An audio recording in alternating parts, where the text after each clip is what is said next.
दूसरा इन्होंने क्या किया,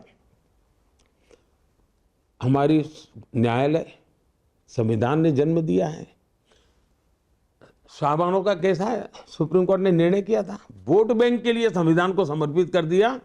सुप्रीम कोर्ट जो कि संविधान की एक बहुत बड़ी इकाई है, उसकी भावना को नष्ट करके उन्होंने संविधान बदल दिया। इलाहाबाद कोर्ट ने जजमेंट दिया था, उनके चुनाव को रद्द-बातल किया था न्यायालय का, उन्होंने संविधान को कूड़े कचरे में डाल दिया, इमरजेंसी डाल दी, हिंदुस्तान को जेल में खाने बंद कर दिया। उन्होंने संविधान का उपयोग सिर्फ और सिर्फ अपने एकाधिकार के लिए किया। देश की सरकारों को 356 का उपयोग करके 100 बार उसको खत्म किया इन्होंने, और एक प्रधानमंत्री ने अकेले ने 50 बार किया, और इन्हीं के परिवार ने की। तो संविधान को पूरी तरह नष्ट करना ये उनकी पूरी। और दूसरा, अपीजमेंट पॉलिटिक्स के लिए, एक पावर के लिए, दूसरा अपीजमेंट पॉलिटिक्स के लिए। एक है तो सत्ता के लिए संविधान का उपयोग किया, दूसरा वोट बैंक पॉलिटिक्स के लिए किया। मेरे मन में तो सवाल है जी, और मैं तो मीडिया के लोगों को कहता हूं, खोजिए क्या वायनाड में सौदा हुआ है क्या? मेरे मन में क्वेश्चन है, क्या वायनाड में सौदा हुआ है क्या कि आपको मुसलमानों को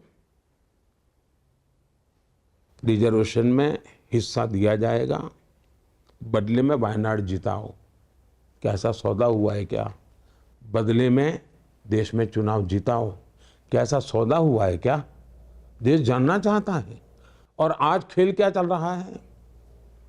आज खेल ये चल रहा है, SC, ST, OBC के जो संविधान में आरक्षण मिला हुआ है, उस आरक्षण को छीनने का तरीका ढूंढा जा रहा है, और वो धर्म के आधार पर आरक्षण देना चाहता है।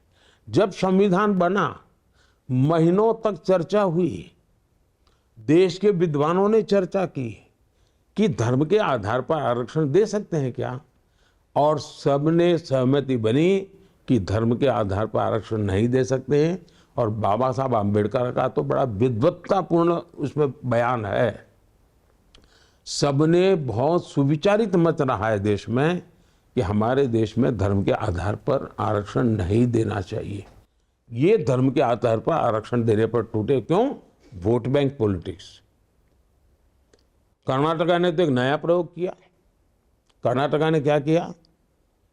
उन्होंने रातों रात सभी मुस्लिम जातियों को फतवा निकाल कर OBC बना दी, एक सर्कुलर निकाल दिया, थप्पा मार दिया। तो जो 27% OBC का आरक्षण था, उसके सबसे बड़े हिस्सेदार ये बन गए, उनका लूट लिया, डाका डाल दिया। तो इनके लिए संविधान ये एक खेल है। क्या इस देश में 75 साल में भारत का संविधान लागू हुआ था क्या? जो लोग ये कह रहे हैं ना, बेईमानी कर रहे हैं। 60 साल तक इन्होंने राज किया, कश्मीर में भारत का संविधान नहीं लागू होता था। अगर संविधान की इतनी है आपको पवित्रता लगती थी, तो कश्मीर में संविधान क्यों लागू नहीं किया आपने? 370 की दीवार बना करके भारत के संविधान को यहां तक क्यों अटका दिया आपने? ये बाबा साहब का, आम्बेडकर का अपमान है कि नहीं है?